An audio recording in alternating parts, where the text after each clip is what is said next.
Hola, hoy os vamos a hablar de cartas, regalos y de un vídeo por llegar. Viviendo en la frontera, un podcast para visibilizar los cuidados paliativos del Hospital San Juan de Dios de Santurtzi. Yo soy Paloma y soy enfermera de la Unidad de Cuidados Paliativos de San Juan de Dios de Santurtzi. Y estamos Olatz y Aitziber, que son auxiliares de la misma unidad, y Ángels, que es nuestra médica de la unidad también. Olatz, para empezar un poquito con el tema, ¿nos puedes definir qué es un pacto de silencio? Pues mira, primero hola a todos.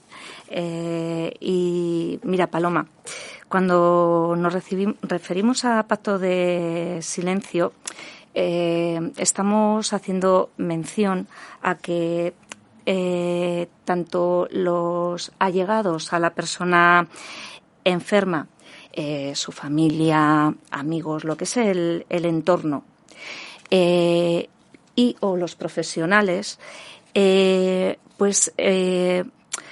ocultan información a la persona sobre la enfermedad, sobre su enfermedad, sobre el diagnóstico y pronóstico de esta, y sobre la gravedad y la situación en la que está. Es un poco el contexto, si me queréis. Sí, Olatz. Dices esto de pacto de silencio y me encanta hablar hoy de este tema, porque es algo que sale todos los días en nuestro trabajo. Uh-huh. Y cuando decimos pacto de silencio, que es la forma que más se conoce, pues queda como un pacto, es algo muy bonito, ¿no? Pero fijaos que hay otras maneras de definirlo, como hablamos de conspiración, que ya queda como una connotación negativa, ¿no? Uh-huh. Alguien está conspirando.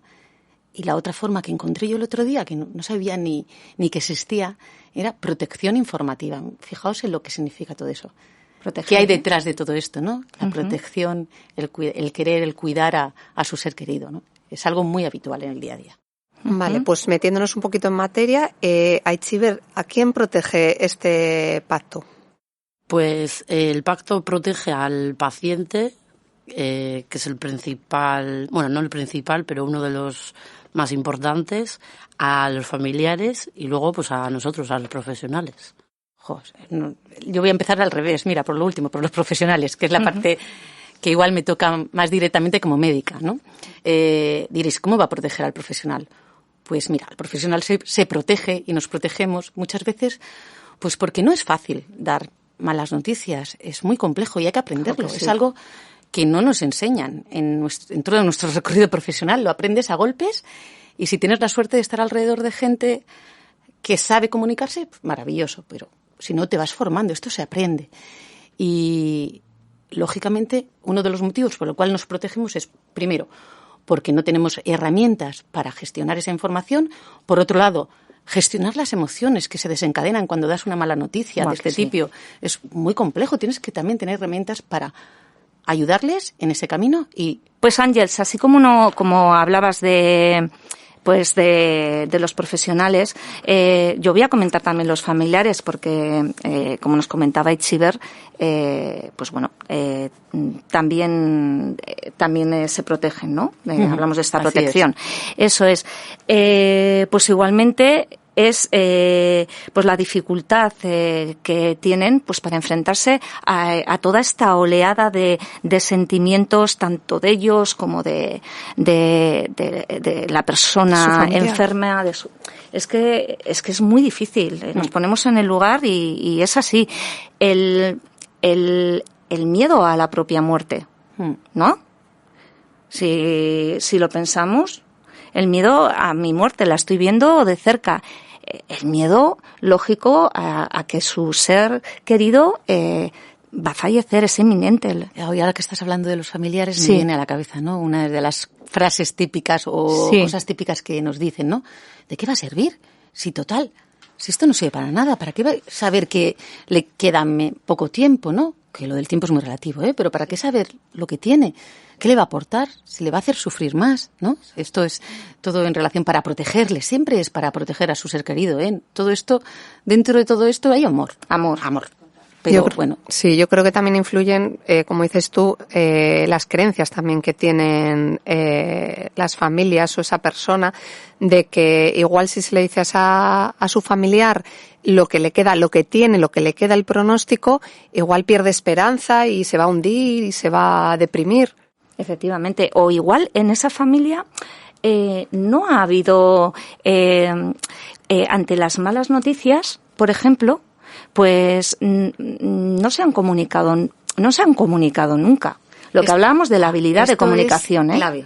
O sea, la historia de vida también marca la historia de la enfermedad, tanto la información como el proceso. Luego, ahora me están viniendo a la cabeza cositas que luego voy a decir. Ahora dejo que sigas, perdona, que te he interrumpido. No, eso es que es así, lo que tú decías, ¿verdad? Que es clave ante.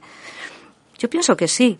Y con respecto al paciente, ¿qué pensáis? Porque también hay Aichiber, el paciente, ¿verdad? Pues el paciente muchas veces cuando estamos en el aseo o pues dándoles de comer, pues cuando las enfermeras hacen las curas y tal, siempre confían mucho en nosotros y se abren ante nosotros y nos dicen pues los miedos que tienen de no hablar con el familiar y nos expresan todos sus miedos. Y nos dicen y nos hacen preguntas muchas veces que incluso nosotros no sabemos contestar.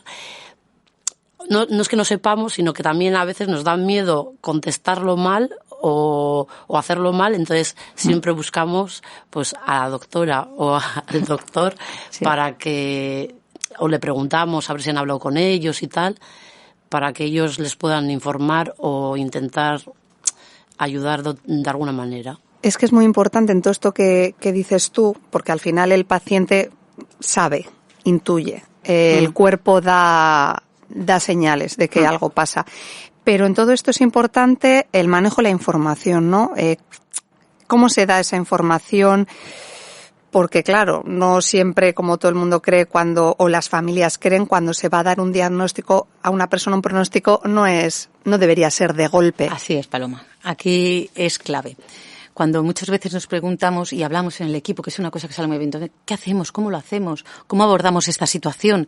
Que nadie quiere decir, ¿no? Entonces, lo primero como en todo, ¿no? Pero en estas situaciones tan frágiles es fuera juicios. O sea, sin querer, todas hacemos juicios internos y externos. Vaya, que no le quieren decir esto. Primero, no juzgar, porque detrás de todo esto, repito, lo voy a decir muchas veces, hay amor. Solo hay amor y querer cuidar. Entonces, lo primero es no juzgar. Lo siguiente es escuchar, validar, sentarse con esa familia. Eso son como sentarse y dedicar tiempo a la historia de vida, a la historia de evolución de la enfermedad y a indagar por qué. Y trasladarle confianza. Eso es clave. Decirles que el objetivo nunca es dar información, es dar bienestar. En ese bienestar puede ser que en algún proceso al camino, aunque ellos piensen que lo mejor es lo otro, es no hablar de pronóstico de enfermedad, igual necesitamos abrir. Pero aquí hay una frase que no es mía, pero la leí hace un tiempo en cualquier información sin compasión es una agresión. Y yo creo que eso lo define. Muchas veces nuestros pacientes y familiares vienen con una historia también de los profesionales que se han encontrado por el camino, cómo han dado esa información. Repito, por falta de formación y de gestión emocional.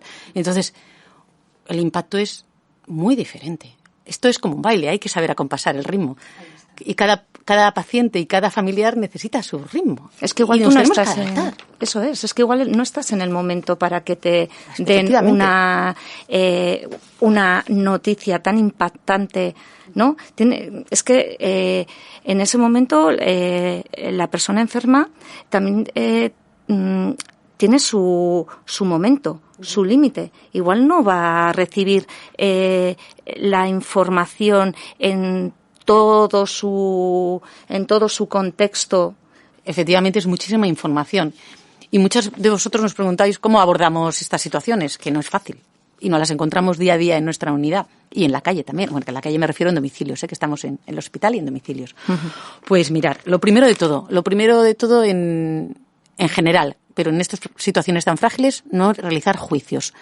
Es muy habitual que nos salgan juicios de, ¿cómo puede ser? ¿Cómo puede ser que vengan aquí sin que les hayan contado nada? Primero no sabemos el recorrido. Entonces, juicios fuera. Lo segundo, y sentarse con la familia, dedicar tiempo y presencia, estar con esa familia, escucharles el por qué realmente no quieren que su familiar lo sepa, y sentarse. No es una conversación de pasillo rápida, es sentarse y dedicar tiempo al recorrido. Y, lógicamente, lo más importante es acoger esos miedos que tienen y recordar que la información hay muchas formas de darla. Y ya lo hemos dicho antes, creo, que cualquier información se puede dar de una manera u otra. Hay que saber cómo acompasar esa información, decirles que nuestro objetivo no es la información, siempre es el bienestar del paciente y de la familia, porque van en grupo. Entonces, en ese bienestar vamos a ver cómo acompasamos todo, cómo vamos ayudándoles en el camino. En la unidad, además, hemos tenido muchos casos. Igual podíamos contar alguno en concreto que pueda un poquito... Yo creo que aquí Aichiber nos podría decir un poquito qué pasa cuando llega una familia a la unidad y muchas veces vais primero vosotros a explicarle cómo funciona antes de que llegue la enfermera, el médico. Sí, ¿qué os habéis encontrado alguna vez? Cuando estamos haciendo el aseo y, como he dicho antes... Pero perdona que te interrumpa, no tanto en el aseo. Cuando llegan al hospital, llega la camilla, entra por la habitación y una imagen muy habitual que me está viniendo ahora, global, no de una situación general, de dónde nos encontramos muchas veces. Que el familiar, por ejemplo, está en modo negación, ¿no? Y, claro, el paciente, cuando entras dentro, nos empieza a preguntar cosas, pero nosotros en realidad no sabemos qué decir. Entonces, vosotros los médicos y médicas, si el paciente no quiere saber su pronóstico y su diagnóstico, pero el familiar no quiere que vosotros los doctores se lo digáis, ¿cómo afrontáis esa situación? Pues más que voy a decir cómo afrontamos, vamos a hablar de Juani. De Juani y lo que vivimos. Voy a hablar en casa, ¿no? Una situación en casa, cuando vamos a las casas. Y luego también, si os acordáis de alguna que hemos vivido, pues una situación muy habitual que nos encontramos cuando vamos la primera vez a un domicilio. Imagen muy habitual. Vamos a ir mañana a las 11 a conocer a Juani con una enfermedad tal. Y nos vamos acercando al portal y vemos en la puerta, que es la primera vez que vamos, número tal. Llegamos a la puerta y nos encontramos a dos chicas en la puerta, moviéndose de un lado a otro. Es que es muy habitual. Lo estoy hablando de una situación concreta, pero nos pasa más de una vez. Moviéndose de un lado a otro, que se dirigen a nosotros. ¿Venís a ver a Juani? Y nosotros, sí. ¿Venís de San Juan de Dios? Sí. Por favor, no le digáis que soy de paliativos. Nos ven ahí ya paliativos. Ya el nombre paliativos. Ya ni siquiera... Ya no es... No le digáis lo que tiene. Y lo siguiente es, por favor, os lo pedimos, por favor, no le digáis lo que tiene, que se hunde. Y con Juani nos pasó, claro, es que es algo que nos pasa muy habitualmente. Entonces, lo primero, lo que hemos dicho antes, estáos tranquilos, nosotros no vamos a hacer nada que le haga daño ni a ella ni a vosotros. Entonces, bueno, pues subimos, como siempre hacemos, nos presentamos, hablando con Juani, que esto nos pasa muy habitual. Pues cada uno establece la visita como es, intentamos ir siempre Miriam y yo, o Miriam y el médico o la médico que está ahí en el equipo. A veces, casi siempre llevamos a algún estudiante, total que estamos ahí, primero nos presentamos, hablamos un poquito de la historia, de cómo va la parte clínica, y en algún momento, una de las dos, Miriam o yo, se va con la familia a repasar la medicación y otro se queda sola con el paciente. Nunca echamos a nadie, ¿eh? Eso pasa como en los ciudadanos, nunca echamos a nadie, están presentes. Nos distribuimos de manera muy natural. Sí, para que dé confianza. Cuando estamos a solas con el paciente, o la paciente, en este caso era Juani, una mujer de una edad ya avanzada, 80 años, que llevaba 3 años en un proceso de enfermedad, que había ido a quimios, la habían operado, había hecho radioterapia, todo el periplo. Y ahora, de ser una mujer, una autónoma, vivía sola, no necesitaba de vía para nada, en un mes cambia su situación. Entonces, en cuanto vio la luz, me preguntó directamente, eso va a contestar a lo que tú dices, me preguntó directamente, me dijo directamente, esto se acaba. Ahí, ¿qué haces tú como profesional? Escuchar, estar, no irte corriendo y preguntarle, ¿qué te está diciendo tu cuerpo ahora? ¿Por qué me dices eso, Juani? Pues porque hace un mes vivía sola y ahora no me puedo casi levantar de la cama. Y aquí están todos llorando por las esquinas. Y esto va a venir al hilo de lo demás, ¿no? Aquí están todos llorando, pero nadie me dice nada. No nos dejan hablar, no hablamos del tema. Entonces, bueno, En este caso no había ellos pensaban que había un pacto de silencio. Nadie le había dicho nada directamente, o eso parecía. Pero la información que le daba a su propio cuerpo le estaba diciendo todo. Entonces, en este caso fue fácil, pues porque a partir de aquí es que hay que ser lo más natural y espontáneo posible. Y yo le pedí permiso a Juani y le dije, Juani, ¿te parece que llame a tus hijas? Y en lugar de que uno esté en la habitación llorando y el otro en la cocina llorando, lloremos juntos y hablemos de lo que está ocurriendo. Y me dijo, por favor, llámalas. Esto Juani me lo puso muy fácil. Entonces, a partir de aquí, hablé con las hijas, les dije, mira, lo que ha pasado, ¿os parece bien que vengamos? Hablemos de lo que está ocurriendo. Es una situación fácil. Estoy poniendo la fácil de las más fáciles, ¿eh? Esta es la fácil, porque fluyó todo en la primera visita, que no es lo habitual. Paloma, ¿tú me has comentado alguna vez una situación, porque comentabas, Ángeles, que esta es la situación? Perdona que te he cortado, no sé si igual querías saber. Sí, que como has dicho la palabra fácil, pues me ha venido, esta es la situación fácil, ¿no? Me ha venido que tú me contaste hospital, alguna vez en el hospital que ya ha habido situaciones difíciles, una mujer que no quería, ¿no? Porque de es mucha verdad tensión. Que cuando se encuentran estas situaciones, se masca esa tensión, ¿no? La tensión desde el principio. Desde el principio. Y cuando digamos que se rompe, por así decir, este pacto, ya todo fluye de otra manera, ¿no? Entre los profesionales. Pero ¿cómo fue aquel caso que me comentaste? ¿Te acuerdas de la mujer que no quería comentarle? Sí, era una pareja joven, era el marido el que tenía la enfermedad, y ella desde el principio, siendo ella joven y bueno, pues con su nivel cultural alto, me acuerdo que lo primero que dijo es que no quería que le dijéramos a su marido el diagnóstico, lo que tenía. No, que le va a hundir. No lo hagáis, que no. O sea, ya un poco en tono, a ver, dentro de el tener en cuenta que lo que quiere es proteger, que haya amor, lo que quiere proteger es a su familiar, pero con un tono muy elevado, agresivo, de no se lo digáis, con amenaza de... Como la osa que protege ¿verdad? Eso es. Eso es verdad. Eso es. Como... Y recuerdo que, bueno, pues surgió, estando en la habitación, estando ella, porque como ha dicho Ángeles muy bien, no se saca a nadie de la habitación aparte, no conspiramos, estaba allí y estaba justo en este caso era un compañero médico y él mismo, el paciente mismo, le preguntó directamente al médico qué es lo que tenía, qué es lo que pasaba. Ella, me acuerdo que se quedó con los ojos como platos, y con el dedo como señalándonos, no le digáis, desde atrás de su marido. Y recuerdo que el médico, muy bien, como ha dicho Ángeles, no le dio la información brusca, pues ¿por qué crees tú esto? ¿Qué es lo que te dice tu cuerpo? Y poco a poco, en esa situación, él mismo fue dándose cuenta de que algo le pasaba. Entonces, evidentemente, ya nuestro compañero lo habló, lo dijeron, y yo recuerdo cuando salimos de la habitación, la mujer salió muy enfadada, que no teníamos derecho a hacerlo, por ese miedo a que él se fuera abajo, pero todo lo contrario, después de que más veces pasamos a la habitación, más días consecutivos, todo fluyó. Llegó un momento, ella me acuerdo que nos llegó a pedir perdón y se dio cuenta de que gracias a eso pudo hablar con su marido, la comunicación entre ellos mejoró, incluso él pudo empezar a organizar un poquito su vida, sus gestiones, todo lo que tuviera pendiente.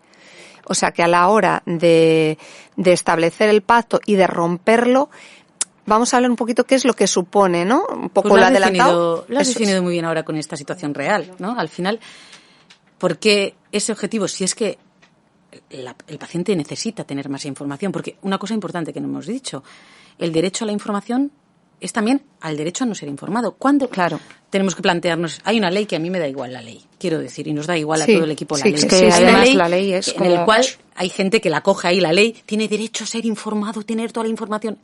Eso es una ley. Está muy bien tenerla, pero lo que hay que hacer es cómo ayudar. Y cómo ayudar es ver, las personas directamente delegan en sus hijos, informarles a ellos o en su pareja. Hay que respetar el derecho a estar informado o al no estar informado. Ahí hay que por eso es acompañar, es hacer ese ritmo con cada ser humano que es único, ¿no? Y cada situación que es única. Dime. ¿Y alguna vez es que me estaba diciendo Echiver que quería comentar algo? ¿Alguna vez os ha pasado que tema legalmente os hayan puesto así un poco entre la espada y la pared? Porque has dicho que has comentado un caso fácil, pero un caso extremo o difícil de temas... Mira, no. Yo hasta el momento... O sea, habéis podido siempre... No siempre hemos podido... Depende de información. No siempre se llega a romper ese pacto, sobre todo porque cada situación es única y porque a veces no tenemos el tiempo para hacer ese trabajo. Ya. Es un trabajo... ¿Por el tiempo o porque el familiar al final... y por la situación, cuando encuentres la situación de vida, pues me estoy acordando también, no hace mucho que alguien que quería parte de la familia, 3 hijos, una mujer de 65 años, también con la cabeza muy bien, que siempre había organizado su vida muy bien, y no querían trasladarlo a nuestra unidad, pues porque realmente no querían que supieran que venía paliativos, vino con información que no era la real, que venía a rehabilitarse, que a veces vienen a rehabilitarse en nuestra unidad, aprovecho para decirlo, que hay muchos escenarios. Y el estar, es que, porque no se nos ve, pero, o sea, os voy a reescribir su cuerpo, el cuerpo de, eran y son, vamos a poner 5 hijos, y uno de ellos estaba en posición defensa continuamente en la habitación. Cuerpo contraído, entrabas y estaba en tensión, se ponía todo rígido. Le habíamos dicho que, hablado previamente, habíamos explorado, nos habíamos sentado, cuáles son miedos, cuerpo contraído. En cuanto hablábamos con ella de los síntomas, de cómo se sentía, por suerte, Juanita, voy a llamarla, Juanita estaba tranquila y cuando le preguntabas por ella necesitaba pues estar acompañada de su familia, el dolor estaba controlado, le preguntabas si necesitaba algo más y te decía que no. Recuerdo en una ocasión que no hubo una conversación nada profunda, ni nada que abriera ninguna puerta. Pero claro, le ofrecimos como siempre hacemos. Nuestro equipo, somos todos un equipo, siempre lo decimos. Aquí estamos, tan importante. La de la centralita cuando entra la familia, como la de la limpieza, como la auxiliar. Todos tenemos el mismo nivel de importancia. El médico, la médica, la enfermera, el psicólogo, la psicóloga y el trabajo social. Entonces nosotros ofrecemos todo lo que tenemos a nuestro alcance para ayudar en este camino. Y ofrecimos las dos, el apoyo espiritual. También. Ofrecimos una mujer súper creyente, ofrecimos nuestro apoyo espiritual y el psicólogo. Ella dijo sí. Solo ofreciendo esto, cuando salimos de allí, el hijo, ¿para qué le has hecho esto? Imaginaos el nivel de tensión, ¿eh? Madre mía. Sí, porque hablar de psicólogo y apoyo espiritual, que todos sabemos que no tiene que ver con la religión, es apoyo espiritual, que ya adentraremos, suponía, para él, suponía entrar, decir cosas. Esto a ella le abre puertas. O sea, es verdad que por no alargarme mucho en esta situación, en este caso, Juanita sabía, como todos saben perfectamente cuando llegó su momento, y lo sabía, y con muchas miradas me lo decía, y estaba tranquila y serena y en paz, pero con todo el equipo vimos que en el recorrido de su vida había una historia de vida en la cual desde pequeña ella, en un momento de la vida, también había ocultado información. Se le había ocultado a ella información en la historia de vida. Había una historia en la de ocultar información. Eso es, que de procesos difíciles, sean enfermedades, era la historia de vida de ellos. Cuando falleció Juanita, muy a gusto, muy tranquila, muy confortable, en paz, independientemente de no haber roto esto, recuerdo una frase de ese hijo: bien, lo hemos conseguido, se ha ido sin saberlo.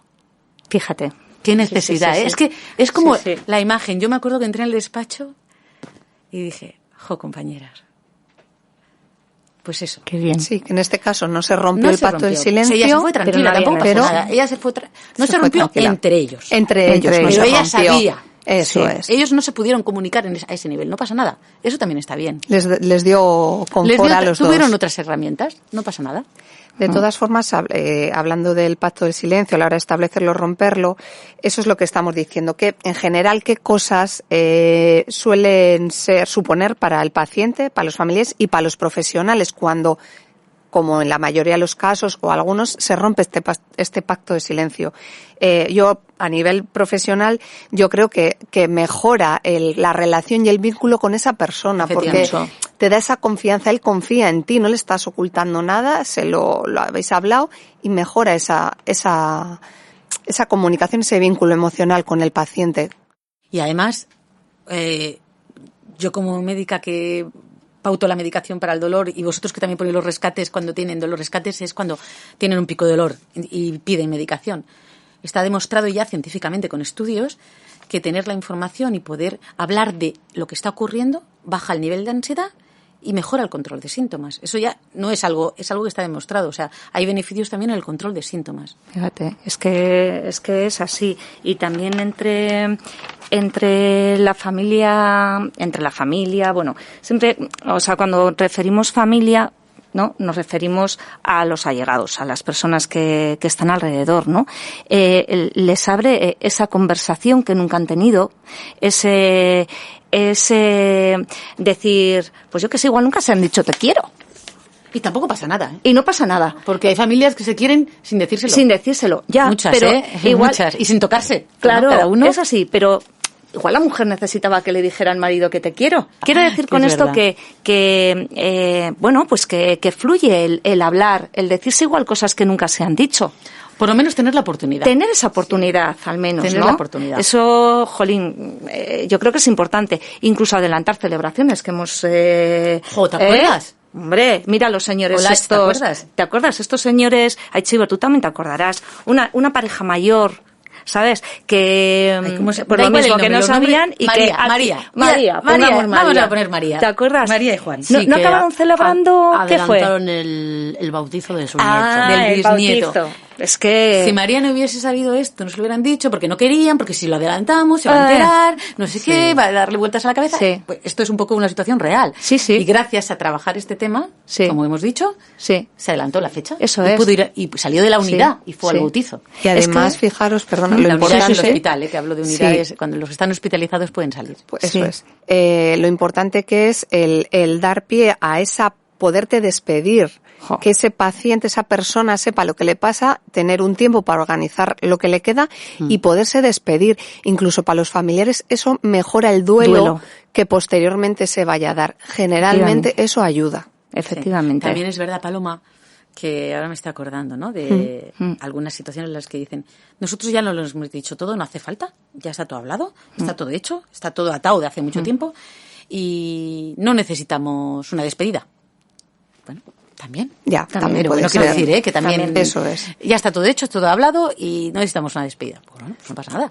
Ángels, a mí me gustaría preguntarte un caso que nos contaste en domicilios, que yo creo que es muy significativo, también muy emotivo, de cuando se llegó a romper un pacto del silencio y qué es lo que ocurrió. ¿Nos puedes contar un poco? Lo de la mujer está con la cría. Sí. Ay, Dios. Es que yo creo que es un broche de oro esto. Bueno, pues tuvimos la suerte de conocer a Maite y a su familia. Maite era una chica de 40 años, su marido José y una niña de 10 años. Y pongámosles estos nombres. Eso es, ¿no? Eso es. Vamos a poner estos nombres. Yo necesito ponerles nombre. Aunque los tengo en la cabeza muy presentes. Cuando conocimos a Maite, como siempre nos pasa, nosotros vamos allí para ayudar a control de síntomas. De una enfermedad X con cáncer avanzado, que es dentro del tipo de cáncer que tenía. El tratamiento de quimioterapia estaba yendo bien, pero el control del dolor no tenía controlado. El dolor estaba fatal, no podía ni salir a la calle con 40 años por dolor. Entonces fue muy gratificante. Entramos allí. Ella sabía que tenía, lógicamente, un cáncer. Ella estaba mirando a la vida y nosotras, me acuerdo como si fuera hoy, el primer día hice un montón de ajustes de medicación, que normalmente no hago tantos cambios el primer día, pues bueno, esa necesidad que tenemos siempre, ¿no? Pero ya cuando ves una chica de 40 años con hijos y demás, pues te toca más a ti, ¿no? Y entonces, bueno, ahí siempre lo haces, lo das todo, pero bueno, salimos de allí, Miriam y yo, y dijimos, ¿cómo mira la vida Maite? Digo, qué bien, ¿cómo vamos a mirar a la vida con ella, verdad? Aquí vamos a poner vida todos los días.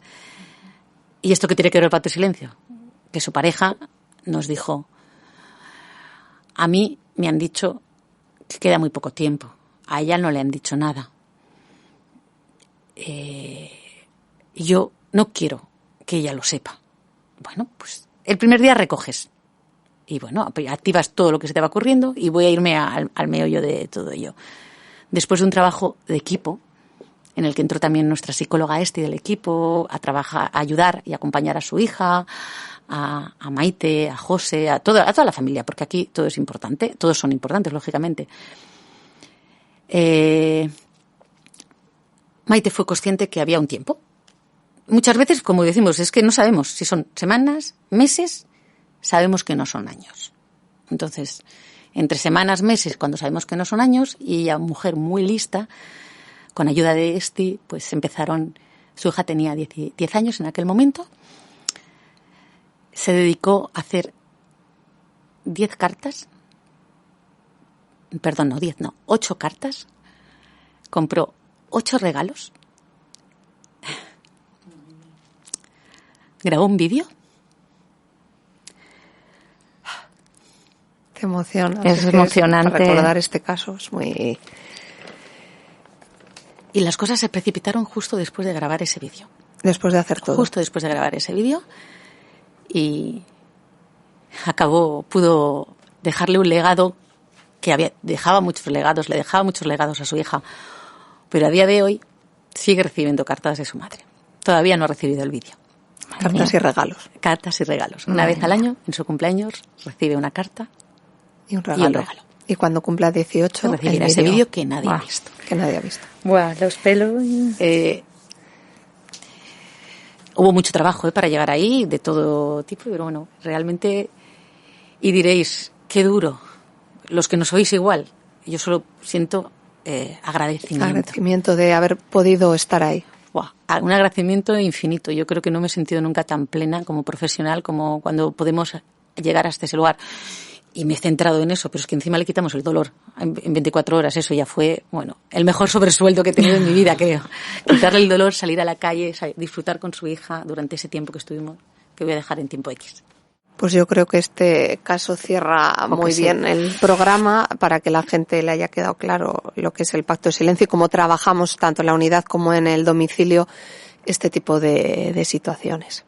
Bueno, pues nos vemos en otro programa en el que trataremos más temas que nos surgen en la unidad. Gracias. Gracias. Gracias.